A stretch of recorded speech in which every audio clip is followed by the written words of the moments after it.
लेकिन एक बात जरूर कहता हूँ, अकोला की जनता दोबारा आएगी, बुलाएगी तो मैं निश्चित वहां आऊंगा।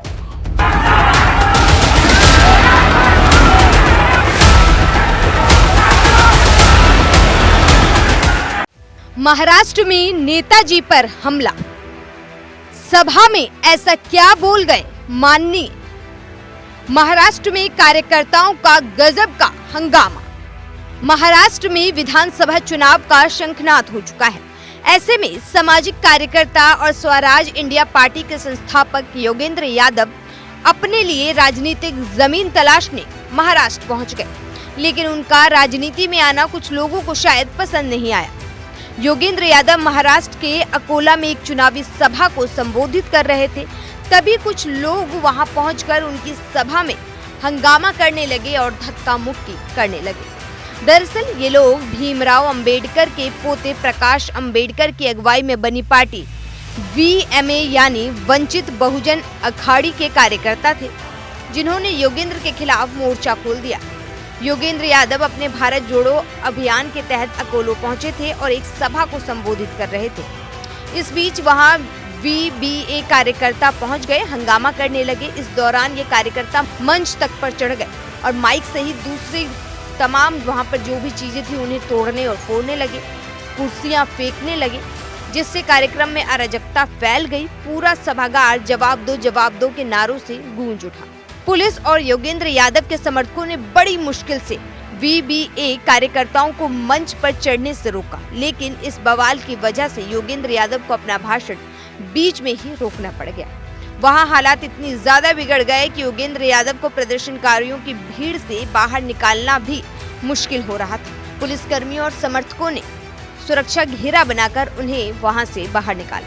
इस घटना को लेकर योगेंद्र यादव ने अपने एक्स हैंडल पर पोस्ट करते हुए लिखा कि आज अकोला महाराष्ट्र में मुझ पर और भारत जोड़ो अभियान के साथियों पर जो हमला हुआ वो हर लोकतंत्र प्रेमी के लिए गंभीर चिंता का विषय है। भारत जोड़ो अभियान के विदर्भ दौरे के तहत हम संविधान की रक्षा और हमारा वोट विषय पर सम्मेलन कर रहे थे, तो मुझे बोलने से रोकने के लिए 40-50 लोगों की भीड़ मंच पर चढ़ गई और मेरी ओर बढ़ी। हम बैठे रहे और स्थानीय साथियों ने घेरा बनाकर हमारी सुरक्षा की।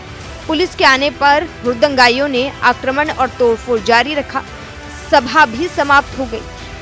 महाराष्ट्र विधानसभा चुनाव के बीच आज यहाँ अकोला में जो हुआ, उसे हर लोकतांत्रिक व्यक्ति को चिंता करनी चाहिए। भारत जोड़ो अभियान की तरफ से 3 दिवसीय विदर्भ का हम सब लोगों का दौरा चल रहा है। मेरे साथ उल्का महाजन जी हैं, भारत जोड़ो अभियान की महाराष्ट्र की संयोजक, और भाई संजय मंगला गोपाल जो कि भारत जोड़ो अभियान के राष्ट्रीय सचिव हैं, महाराष्ट्र के सह संयोजक भी हैं। हम सभी साथी अलग अलग शहरों में जाके संविधान पे खतरे के बारे में सम्मेलन कर रहे हैं। आज अकोला में महाराष्ट्र डेमोक्रेटिक फोरम के साथ मिलके ऐसा ही एक सम्मेलन आयोजित किया, लोकतंत्र को खतरा और हमारा वोट, इस विषय पर उल्का ताई बोली, संजय भाई बोले। बहुत शानदार सभा थी, इतनी बड़ी संख्या में महिलाएं वहां पे आई थी। और जैसे ही मेरा बोलने के लिए नाम लिया गया, एक व्यक्ति दौड़ के आया, उसने पहले माइक पकड़ा, उसके पीछे 10 लोग आए, उसके पीछे 50-60 लोग और आए। चिल्लाना और बार बार उंगली उठा के बड़ा आक्रामक तरीके से चढ़ रहे थे हमारे ऊपर। हम बस बैठे रहे। एक बार बार मैंने कहा, आप बोलने दीजिए, मैं आपके सब सवालों का जवाब दूंगा, लेकिन जाहिर है ये उनकी कोई नीयत नहीं थी। केवल और केवल हुड़दंग मचाना, हमला करना। 8-10 मिनट तक हमारे साथियों ने घेरा बना के उनको रोके रखा, लेकिन एक स्थिति आई जब लग रहा था कि पूरे 50-60 लोग हमारे ऊपर आके गिरेंगे और पीछे कोई जगह नहीं थी हमारे पास। उस वक्त पुलिस ने हमसे आग्रह किया कि हम वहां से निकलें। पुलिस हमारे को बाहर निकाल के लेके आई। हुड़दंगियों ने वहां हमारा पुलिस की गाड़ी तक पीछा किया, कुर्सियां तोड़ी, मेज तोड़ा, सब कुछ वहां पे किया। मैं पिछले 25 वर्ष में महाराष्ट्र में न जाने कितनी बार आया हूं, न जाने कब कब कहां कहां व्याख्यान दिए हैं। ऐसा कभी एक बार भी नहीं हुआ। ये महाराष्ट्र के लिए दुखद बात है। ये संविधान की रक्षा करने वालों के लिए, लोकतंत्र में विश्वास करने वालों के लिए दुखद बात है। हमारा एक ही संदेशा था कि हमारा अपना कोई कैंडिडेट नहीं है, बाबा साहब का संविधान हमारा कैंडिडेट है।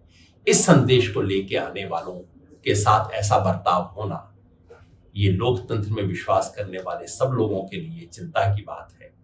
मुझे विश्वास है कि इसकी शिनाख्त की जाएगी, ये काम किन्होंने किया, किस इशारे पे किया, कौन लोग थे जो डरे हुए थे कि हम अपनी बात न रखें। लेकिन एक बात जरूर कहता हूं, अकोला की जनता दोबारा आएगी, बुलाएगी तो मैं निश्चित वहां आऊंगा। ऐसे में देखना होगा योगेंद्र यादव को जिस तरीके से निशाना बनाने की कोशिश की गई है, ऐसे में अब महाराष्ट्र की राजनीति किस ओर करवट लेती है। Bureau report, news 1 India.